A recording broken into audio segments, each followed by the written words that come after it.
Të nderuar teleshikues, përshëndetje. Jeni me emisionin Bashkimi Evropian dhe ne, të cilin sot e kemi zhvendosur dhe kemi sjellur para një institucioni i cili do të na jep përgjigje rreth temës të cilën do ta trajtojmë sot. Bujqësia dhe zhvillimi i saj në proceset eurointegruese në përputhje me standardet evropiane dhe ligjet evropiane. Do të marrim përgjigje rreth asaj se sa implementohet ligji, si bujqit mund të thithin fondet evropiane, cilat janë obligimet e tyre e shumë çështje të tjera, të cilat do t'i ndjekim në vazhdim.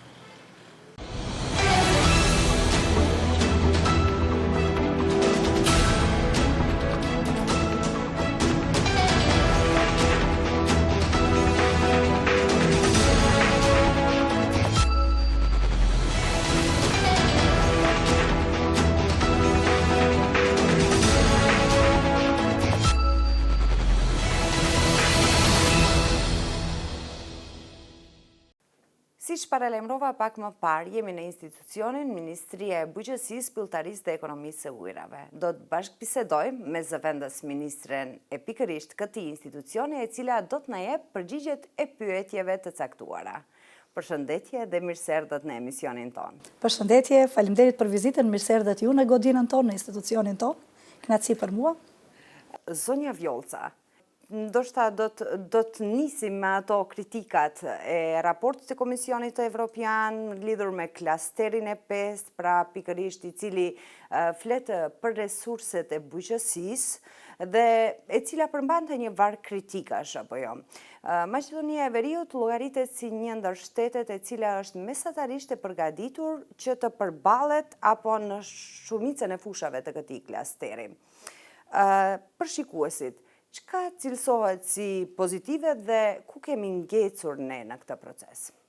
Shikoni, bëhet fjalë për sugjerime, të themi më mirë, për sugjerime të cilat janë para kushte, të cilat Maqedonia do duhet t'i plotësoj përpara se të hyjë në Bashkimin Evropian, do me thënë bëhet fjalë për harmonizime të ndryshme, gjithnjë në përmirësimin e jetës së qytetarëve, të legjislacionit e të tjera.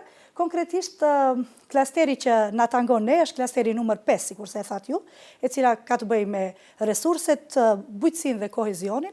Për ne më shumë do të thotë koncentrimi ka qenë në këto kapitujt numër 11, 12, 13, gjithashtu edhe në 22-shin, 23-shin, por më shumë që janë marrë sugjerime, kritika, po edhe lëvdata, sepse unë do të isha ndalur më shumë edhe në atë aspektin e lëvdatave, sepse në përgjithësi marrë raporti, del që në bujqësi, në këto kapitujt, themi, të klasterit 5, nuk qëndrojmë edhe keq, jemi në rrugë të mirë, madje kemi marrë edhe komplimente, si që kanë të bëjnë me atë stimulimin e bujqëve, sepse aty është qëllimi për të bërë një bujqësi sa më të moderuar, për një prodhimtari sa më të mirë, pastaj plasimin, tregun, organizimin, do të thotë për të gjitha këto gjëra bëhen këto vërejtje, këto sugjerime që të përmirësohet dhe natyrisht të harmonizohet në nivel të rajonit dhe pastaj në nivel të Evropës.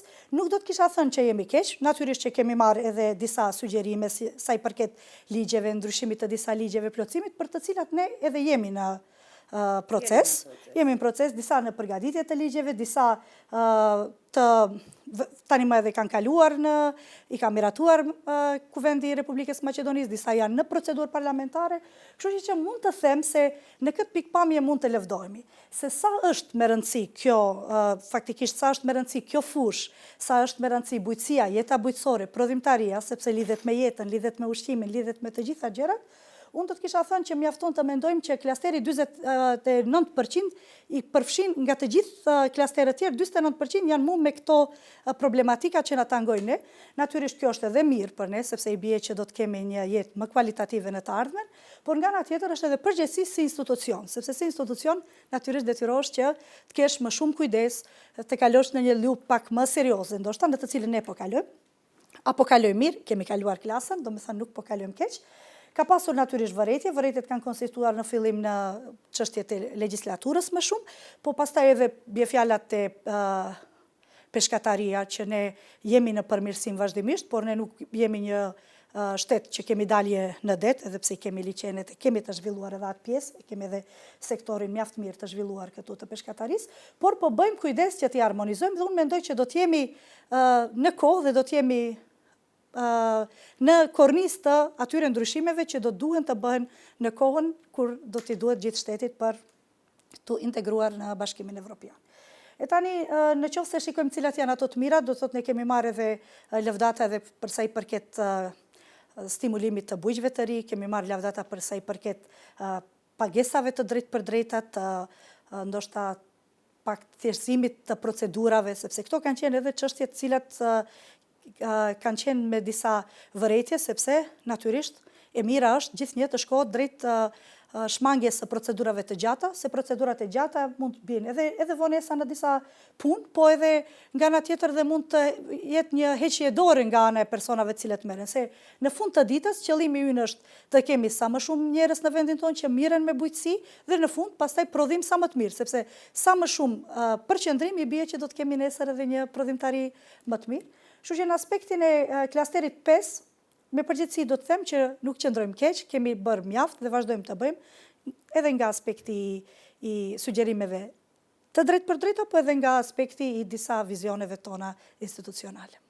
Kur flasim për programet, IPAR 3, kush trihet, në cilat fusha dhe sa kapin vlerën e fondeve? Sa bukur e thatë, sepse unë do të haroja kryesore, do më thënë IPAR 3 është një nga ato për cilat ne mund të lëvdohemi, po kapim e thash, jo IPAR 3, sepse ai akoma s'ka filluar, po IPAR 2. Do të thënë, nëse ka diçka për të cilën ne edhe vetë mburemi, po edhe kemi marrë lëvdata edhe nga Komisioni Evropian, është zbatimi i IPAR 2.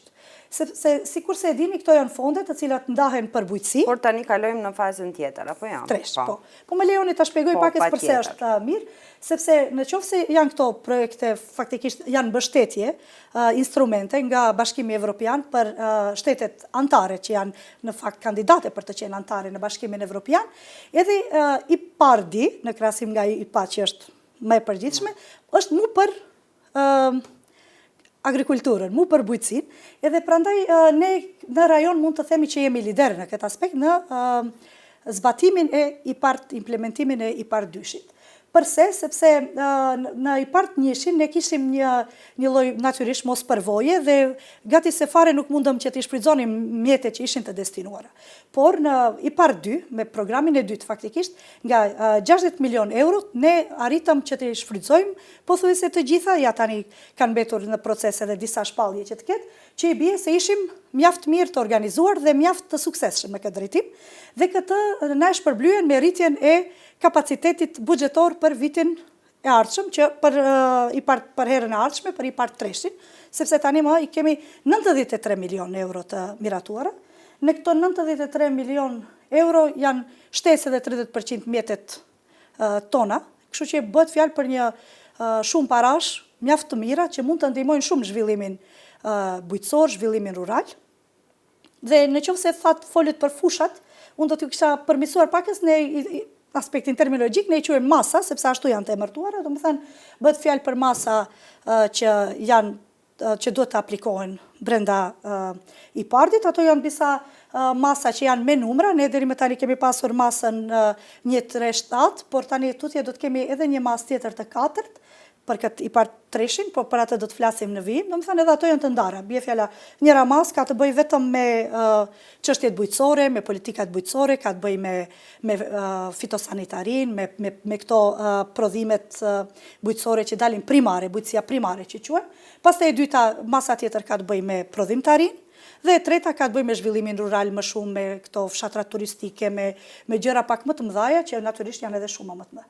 Deri tani kemi dalë shumë mirë, kemi realizuar projekte suksesshme. Unë mendoj që herën tjetër do të jemi edhe më mirë, madje jam e sigurt për këtë. Shpresojmë të jetë. Kështu si mund të ndihmojnë bujqit përmes tisjes këtyre fondeve për të arritur prodhimin dhe cilësinë e produkteve të tyre, apo jo? Unë mendoj që është një mundësi tepër e mirë. Keni forma me të cilat i aplikoni? Po gjithë politikat tona janë ashtu, edhe programet vjetore që i bëjmë, po edhe këto mbështetje që i kërkojmë, këto thirrje që bëhen për të marrë, sepse unë konsideroj që IPAR fondet janë vërtet një gjë tepër e mirë dhe një mundësi tepër e mirë për ne edhe për ta ndihmuar fermerin, por edhe për ta ngritur nivelin e ekonomisë, nivelin e bujqësisë dhe nivelin e ekonomisë në shtet, sepse ka mundësi secili fermer që të aplikoj, ka mundësi se cili që ka një ide, një vizion, sa do që ta ketë të kushtueshme, ta realizoj. Tani sa për shikuesit për të qenë pak më konkret, do më thënë bëhet fjalë për mjete të pakthyeshme, do më thënë flitet për mjete të pakthyeshme që merren si grante, natyrisht nga planifikimi i tyre i përgjithshëm, te njëra masë, për shembull masa numër 1, ka vetëm 60% pjesa që bëhet me mjete të marrë nga IPARD-i, në masën tjetër është me 50% dhe në masën numër 7 është përsëri me 60%, do me thënë nuk janë 100%, po megjithatë është një ndihmë mjaft e madhe kur bëhet fjalë për investimet mëdha, kur bëhet fjalë për njerëz që kanë vizion, që dinë, që kanë, por që mungojnë mundësitë materiale që mendoj se do të kishte qenë shumë mirë që sa më shumë të ketë aplikime dhe nuk kemi qëndruar keq. Natyrisht pastaj edhe te këto përqindje të rritet edhe nëse bëhet fjalë për vise malore, ka shtesë 10%, nëse bëhet fjalë për fermer të rinj që me atë qëllimin që të stimulohen edhe ata të merren sa më shumë me bujqësi, përsëri ka 10%, do me thënë janë mundësi të menduara shumë mirë që në fund ditës ne të kemi një bujqësi të zhvilluar. Dhe mendoj se e shfrytëzojmë si Maqedoni dhe do të vijojmë ta shfrytëzojmë. Pastaj këto mjetet thash që janë të pakthyeshme, prej momentit që lidhet kontrata si vjet me IPARD Treshin, do të bëhet edhe një risi që nuk e kemi pasur deri tash. Çfarë s'kemi pasur, për shembull përpara bëhej kontrata, realizoi projekti dhe pastaj revidoheshin mjetet. Ndërsa tani do të kenë mundësi njerëzit të cilët kanë në kokë një ide, sjellin një biznes plan, plotësojnë kushtet e duhura, aplikojnë, ata kanë mundësi që prej atij 60%-shit, gjysmën e atyre ta marrin prej përpara. Do me thënë tu parapaguhet, që mendoj se është një mundësi edhe më e mirë, sepse pastaj nuk kërkohen shuma shumë të mëdha, arrin me kredi, me diçka. Dhe kjo mua më pëlqen shumë nëse shikojmë nga aspekti personal, sepse bëhet fjalë për një ndihmës, sidomos në një kohë krize globale, kur secili natyrisht që e kemi ndjerë në tavolinat tona, por edhe ata që e kanë sjellë ushqimin nga fusha në tavolinën tonë, ata e kanë ndjerë më shumë, sepse si në gjithkund edhe kostoja e prodhimtarisë është rritur shumë, dhe natyrisht që humbjet kanë qenë shumë të mëdha.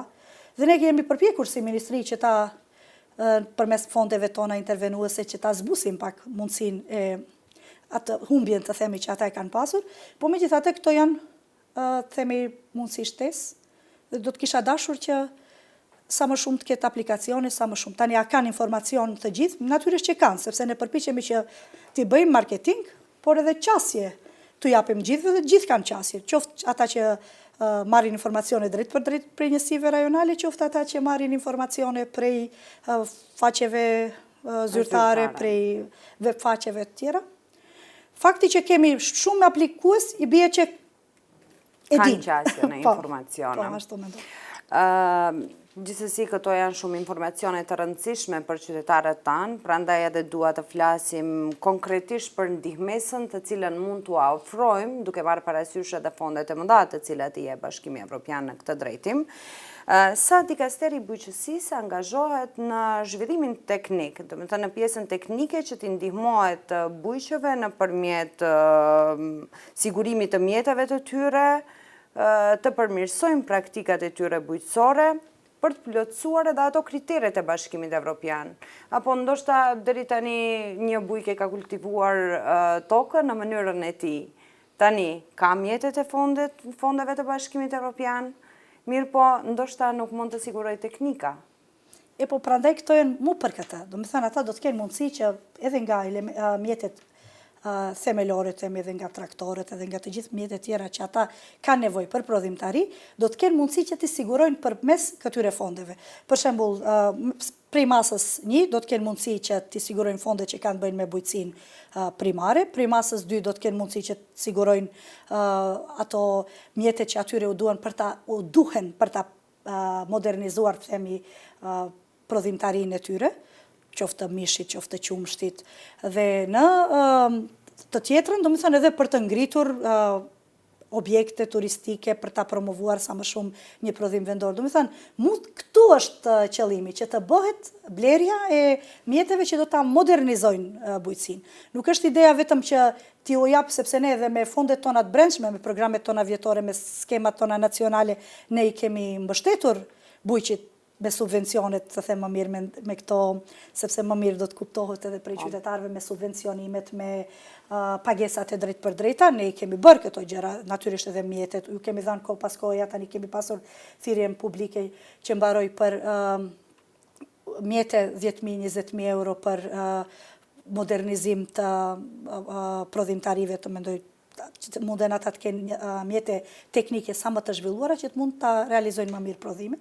Natyrisht, Maqedonia edhe pse është vend bujqësor dhe ne e dim që koncentrimi është i madh edhe nga jashtë, po edhe ne vetë nga brenda edhe si institucion, ne duhet ta kemi më shumë koncentrim, se unë kam thënë edhe në mes të tjera, ne nuk kemi një shtet industrial, ne fundja këtu ku kemi hapësirë, ku kemi resurse dhe duhet sa më shumë që ta rrisim edhe përqendrimin, edhe këtë po e bëjmë. Dhe përqendrimi, ekzistojnë disa kështu teza që thonë se sa më shumë njerëz që marrin pjesë në bujqësi, sa më shumë bujq të regjistruar, sa më shumë i bie që teknika pakës çalon. Ne përpiqemi që atë lloj hapësire ta plotësojmë. Do të thonë që ata nuk e kanë lënë, ndoshta ai që ka vendosur të mbjellë nuk e ka lënë për arsye të një traktori, të një makine lëvruese, por modernizimi është diçka tjetër. Ti jep mundësi shtesë, po pastaj i mundson edhe atij blektorit që jo vetëm ti ruaj gjedhet dhe qumshtin e tyre tua jap qumshtoreve, por ta stimulojmë që të ketë edhe prodhimin e prodhim vetanak. Me atë do të ketë edhe prodhim cilësor. Prodhim cilësor, natyrisht. Sepse janë gjërat e lidhura dhe unë natyrisht kam hapësirë të kthehem që parë ju më pyetët edhe për lavdet, edhe një prej lavdeve është edhe koncentrimi për të stimuluar për shembull ushqimin bio, edhe kjo është një ushqimin organik. Të fokusohemi në pyetjen e radhës. Një nga fokuset ku qëndrojnë edhe kërkesat e Bashkimit Evropian janë prodhimi i produkteve organike, apo jo, bio. Ajo nuk është domethënë kusht që patjetër të gjitha prodhimet të jenë, por stimulohet një nga kërkesat. Po, sepse stimulohet që të kemi edhe atë, sepse natyrisht ajo është e mirë e lidhur me shëndetin e njeriut.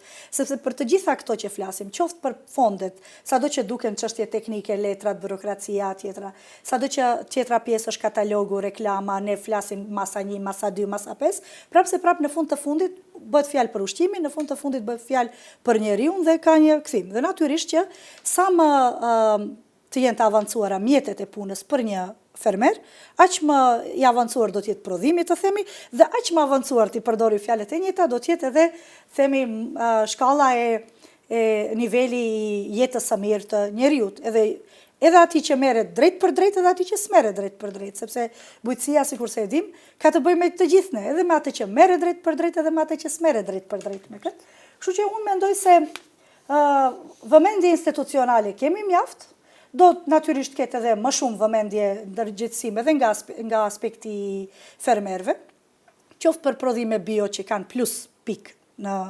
vlerësimet tona që i bëjmë për subvencionime, por edhe për arsye shëndetësore, të themi. Kështu që nëse nuk është ndoshta kusht që patjetër të jenë të gjitha prodhimet bio, po megjithatë kanë shtesë për kujdesi dhe pik. Me siguri edhe në këta aspekte dhe bushit kanë obligimet e tyre, lidhje me kultivimin e ndoshta farës. Natyrisht, shikoni tani, aty përqindja kur them, ata që janë prodhues si quhet të certifikuar të prodhimeve bio, ata mund t'i përdorin faktikisht këto përqindje të shtesë. Jo nga vetëm vetë shpallja se unë kam prodhime bio, sepse ajo natyrisht lidhet pastaj edhe me mirëqenjen e kafshëve.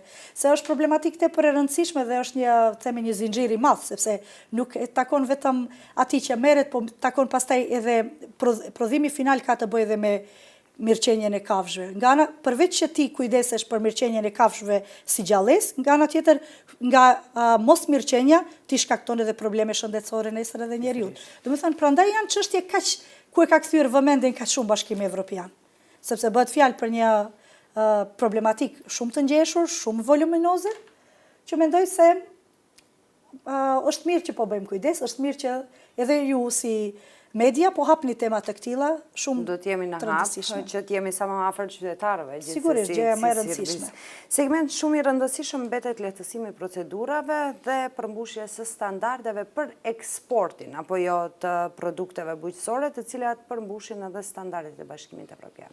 Po, dhe kjo është një problem shumë i madh, sepse ideja është që të prodhosh dhe pastaj të mund të japësh edhe të tjerëve, të prodhosh për nevojat vetanake, që duhet të jenë në përputhje me ato kritere që po edhe kjo faktikisht ne punojmë vazhdimisht në këtë punën e harmonizimit të ligjeve, të tregtisë midis shteteve, që të jenë sa më të lehta, që mos jenë shumë, që të munden ta ndihmojnë edhe prodhuesin, po edhe tregtarin, po edhe qytetarët. Për shembull, së fundmi, natyrisht gjithnjë me rekomandimet e Bashkimit Evropian dhe në emër të asaj të harmonizimit të themi të ligjeve me legjislacionin e Evropës, u përgatitet edhe një ligj që kishte të bëjë me sigurinë e ushqimit edhe në kohë krize. Për shembull që shtetet e Ballkanit në rast e krize globale ose në ndonjë rast krizes kur ka vendi një nga shtetet problem me sigurimin e ushqimeve bazë, të mund të ketë lehtësi të tjera dhe të mund të ketë ndihmës prej shteteve, gjë që te kalon atë themi vetëm atë fqinësinë e mirë midis shteteve, po ka të bëjë edhe me një ndihmës në kohën kur kanë mungesë të prodhimeve bazike, që të ketë lehtësi në kufi e në gjëra tjera, po edhe për ato që ju po pyesni, dhe ajo është një pikë për të cilën punohet vazhdimisht, dhe kur them punohet, kam parasysh që bëhen ligje, plotësime, propozohen ndryshime, që gjithnjë sa më lehtë, sepse administrata gjithnjë ka qenë këto problematikat administratës, procedura, gjithnjë kanë qenë pengesë për qytetarët për të ndërmarrë ndonjë hap apo. Është edhe një nga kërkesat e Bashkimit Evropian dhe reformimi i administratës, ku ka edhe fusha të cilat shumë, po neve do të fokusohemi se mund të flasim dhe të shtrihemi në shumë fusha, padyshim. Brukseli, Komisioni Evropian, kërkon apo sugjeron që Maqedonia e Veriut sa më shpejt të miratoj ligjin e ri mbi bujqësinë për të harmonizuar skemat ndërkombëtare të mbështetjes së fermerëve me ligjin e Bashkimit Evropian. Kur do ta bëj Ministria e Bujqësisë? Më duhet të ta shoh saktë se cili ishte ligji, se flasim për shumë ligje të cilat mund të ketë fusha e caktuar. Dhe pikërisht për këtë ligj i cili është përfolur. Po, do të thënë shumë mirë fakt ka pasur disa ligje vertikale, themi, por kjo është ai ligji horizontal që i përfshin të gjithë. Ka pasur bile në disa, edhe pse jam shkurt në këtë institucion, për disa kam pasur fatin që të jem edhe vetë dhe të mbroj edhe në komisione parlamentare.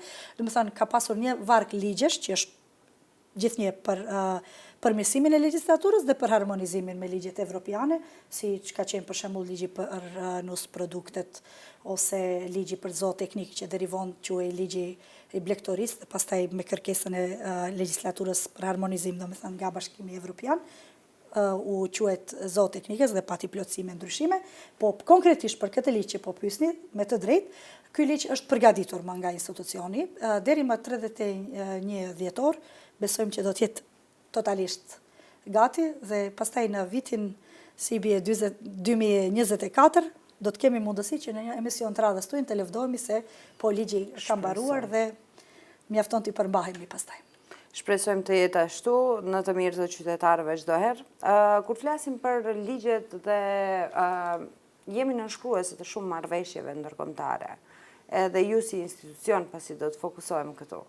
Sa është e vështirë të implementohen ligje në lidhje me kërkesat dhe përmbushjen e detyrimeve që kanë institucionet, përmjet problemet administrative? Shikoni, nuk është proces. Me siguri se edhe keni hasur. Po, nuk është proces i lehtë, natyrisht, sepse bëhet fjalë për ndryshime, bëhet fjalë për njerëzit kanë kërkesa të ndryshme dhe që presin një mbështetje ndoshta edhe juridike dhe ligjore prej asaj.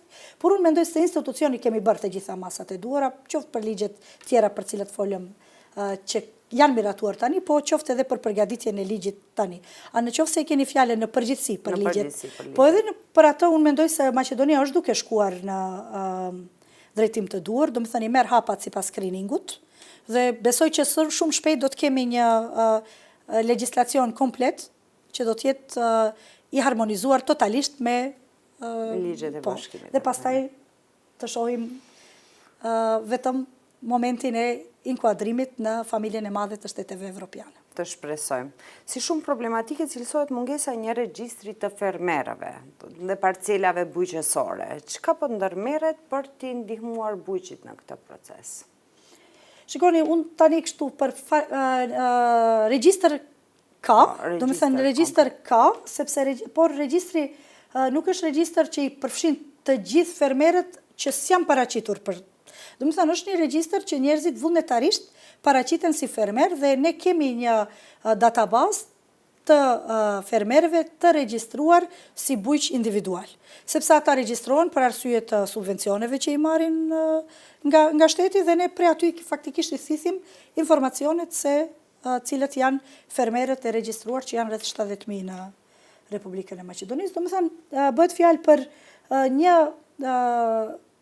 regjistër që e kemi, realisht. Ndërsa për regjistrin e parcelave, ato fatkeqësisht i marrim informacionet nga katastri dhe tani në Korik planifikohet të bëhet një fotografi, që pastaj të kemi edhe një regjistër të tillë që është natyrisht i nevojshëm për shfrytëzimin e tokave bujqësore. Dhe mendoj që tash e tutje do të kemi edhe më shumë vëmendje, sepse edhe për këtë çështje ka jo që lidhet drejt për drejt me regjistrin, po që lidhet me hapësirat, sepse sipas rekomandimeve prap të Bashkimit Evropian, ne kemi edhe mënyra e subvencionimit, edhe mënyra e mbështetjes së produkteve do të varet mjaft edhe me hapësirat, sepse do të ketë subvencionime që ekskluzivisht do të bëhen duke shikuar sa hapësirë ke të mbjella, jo sa është sasia, dhe në këtë drejtim mund të themi që jemi përmirësuar, dhe në këtë drejtim do të kemi nevojë edhe për ndoshta regjistër edhe më konkret të tokave bujqësore, nëse ju kuptova drejt. Po. Kur flasim për bujqësinë rurale, do me thënë të vendeve rurale, me siguri se kanë qasje më pak në informacione. A punoni në drejtim që të jeni... Tani shikoni si është puna. Njësitë rajonale tonat janë për vise rurale. Prandaj ekzistojnë njësitë rajonale të Ministrisë së Bujqësisë, pothuajse në të gjitha qytetet. Edhe kështu që mbetet në një komunë rurale, për shembull, që nuk ka qasje, por ka faktikisht që nuk ka njësi rajonale, por ka ku të drejtohen. Shumë afër. Do me thënë ka zyra të veçanta. Dhe për këtë kemi ne pose po që kemi si Ministri njësi rajonale, ka gjithashtu Agjencioni i Veterinës njësi rajonale në për të gjitha pothuajse në për të gjitha qytetet ku mund ta kenë afër dhe mund ta kenë më qasshme me njerëz që punojnë aty, po ka edhe agjencioni për zhvillim rural dhe për agjencioni pagesor që quhen për zhvillim rural. Domethënë edhe ata kanë po ashtu njësi rajonale që mendoj se është një lehtësi. Për shembull, me qira fjala, këtë vit në programin për subvencionime të vitit si vjem, në këtë program, kemi mundësi që përveç njësive rajonale, si shka qenë deri tani, aplikimet të bëjnë edhe online, që është mundësi edhe më të themi shtesë. Këtu kemi dëshirë që më shumë këtë ta shfrytëzojnë bujqit e ri, sepse ne dhe si Ministri kujdesime që të kemi programe shtesë me themi mbështetje edhe financiare shtesë për bujqit e ri, sepse për ne është shumë e rëndësi që sa më shumë rinia të mund të shfrytëzoj resurset e veta vendore, themi që të merren me bujqësi, po të kenë edhe levërdi, materiale që të merren me bujqësi. Kjo është edhe politika jonë si institucion, me idenë që nesër ndoshta të kemi sa më shumë njerëz që lidhen me tokën dhe që nuk do të na ikin jashtë, se është një mundësi e mirë, në qoftë se ata vërtet do dalin me levërdi.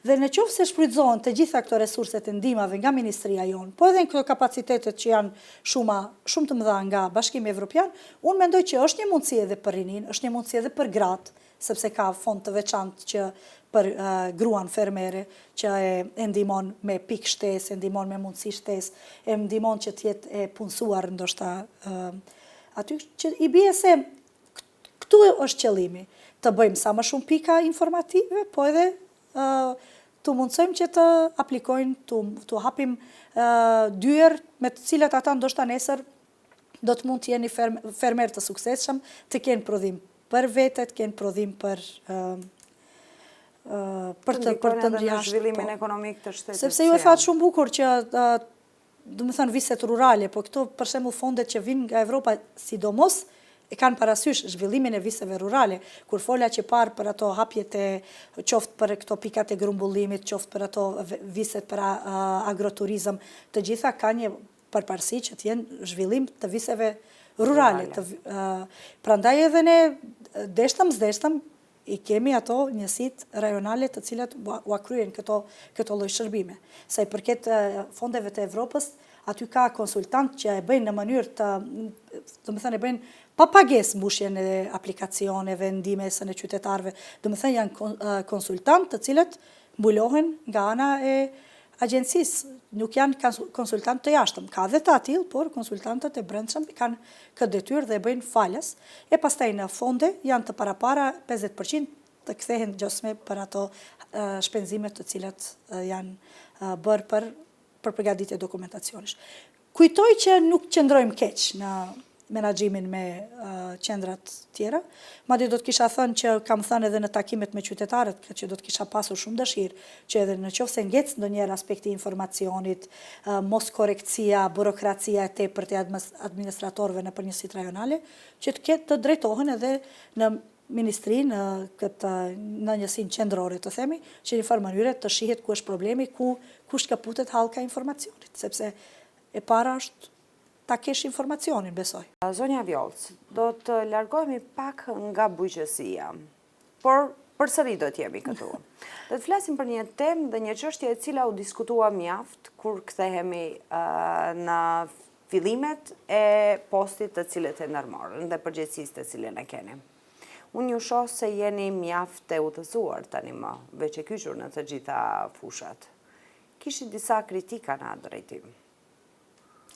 Shikoni, unë i bëra në fakt 100 ditë këtu në institucion dhe tani mund të them që kam shkelur pakës në tokë, lidhur me proceset, me gjërat. Është e vërtet që bëhet fjalë për një fushë tepër interesante dhe unë është e vërtet që jam e largët profesionalisht nga kjo, por kjo nuk do të thotë që do të jem e pasuksesshme ose jam e pasuksesshme, mua më zhdukur qesharake pa kjo, sepse në rastin tim u bë pak tepër e madhe bile u përmend baktia, bujqësia e Naimit dhe unë më vinte interesant se vetëm baktin dhe bujqësinë e kishin lexuar njerëzit tanë, pse ka plot vepra të tjera që merren me bujqësi. Askush se përmendi për shembull Walt Whitmanin dhe Fia i Bari, unë qesha, thësha do t'ja bëj halal vetëm atij që e përmend Walt Whitmanin, po bëj shaka. Nuk do të thotë që të jesh puro në atë profesion për të drejtuar një digaster, sepse asnjë njeri nuk të nxjerr të kontrollosh ti një kafshë në aspektin veterinar, askush nuk të çon të lërosh tokën, po ti drejton administratën, bën politikat, përpiqesh që ti bësh sa më korrekt politikat, ke gjithë ata njerëz, janë mbi 50 sektor që janë në shërbimin tënd, dhe unë mendoj se u problematizua tepër. Sepse unë gjithë një parashoqjeve të mia thosha, pse askush se problematizon që për shembull mund të jetë, bie fjala, një kryeministër mund të jetë një piktor, siç është rasti Edi Ramës, Regani ka u thequr Amerikën, ka qenë aktor, pse s'munden drejtimet e arteve tjenë në drejtim të institucioneve, apo ka u theq gjithat Amerikën, ka qenë aktor, ka u theq Shqipërinë, është kryeministër, po edhe plot raste të tjera, sepse unë mendoj që parashenj nuk do të jetë profesioni, se në bujqësi, si kurse po e shohun tani, po të vinin edhe ata që kritikojnë të shohin nga afër, ti mund t'jesh për shembull shumë veterinari mirë, po mund të mos jesh fitosanitari mirë, mund të mos jesh bie fjala inxhinieri ujrave, sepse ti këtu ke edhe pyet, ti mund të jesh inxhinieri pyjeve, po nuk e nje agronomin. Do të thënë është e pamundur ti ke një drejtues, pastaj ka sektor. Pse i them këto? Këto i them sepse unë kam qeshur me këtë reagim, në rastin tim u bë shumë e madhe. Unë mendoj parashenja duhet të jetë përkushtimi, dëshira e njeriut për të punuar dhe ndoshta edhe inteligjenca. Mendoni se sulmet ishin më shumë në aspektin gjinor? Mos të jemi shumë feministe, por... Ishin profesional, po dhe gjinor, ama të gjinori hiç nuk pranoj. Do me thënë, nuk ka profesion që është për mua, është për një burë. Do me thënë, s'ka profesioni për gra dhe për burra. Kush e ka pasur aty, mendoj se e ka huqur totalisht.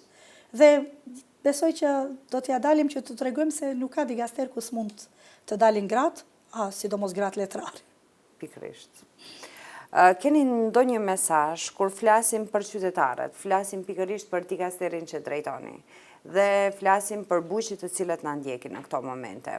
Keni ndonjë mesazh? Po shikoni, për mesazhet gjithmonë më vjen shumë vështirë të bëj një fjali, gjithmonë, se më duket se kam nevojë për më shumë kohë, po unë do të kisha thënë që sa më shumë ta duam tonën, sa më shumë të investojmë për atë që është e jona, sepse do të jetë shumë e dobishme për të nesërmen, do ta rregullojë edhe jetën tonë.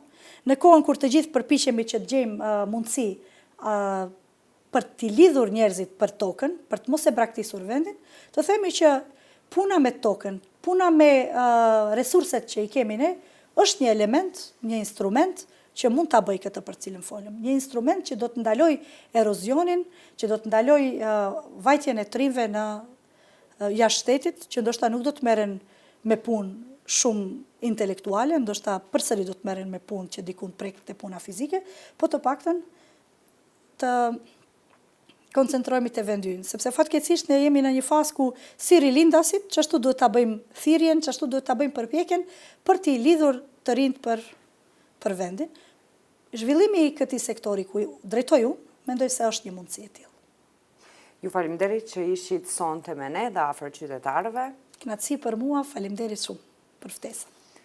Të nderuar teleshikues, këtu përmbyllim edhe bisedën tonë. Kisha nder që kisha të ftuar sot zëvendës ministren e Ministrisë së Bujqësisë, Pilltarisë dhe Ekonomisë së Ujrave, zonjën Vjollcë Berisha, e cila na foli për problematikat, mundësitë, pengesat, por edhe aspektet pozitive në këtë sferë, të cilat mund t'i kenë bujqet tanë. Ju faleminderit që ishit me ne sonte. Natën e mirë.